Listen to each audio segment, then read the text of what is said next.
আপনাদের সবাইকে স্বাগতম কালি লিনাক্স বেসিক কোর্সে। আমি কামরুল হাসান আহমান। এবার আমরা দেখব কিভাবে Dnsenum টুল ব্যবহার করতে হয় কালি লিনাক্সে।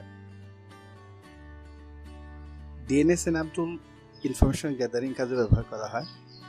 এই টুলসের মাধ্যমে আমরা কোনো ওয়েবসাইটের subdomain, post address, MX record, NS record সহকারে যাবতীয় অনেক ইনফরমেশন কালেক্ট করতে পারি।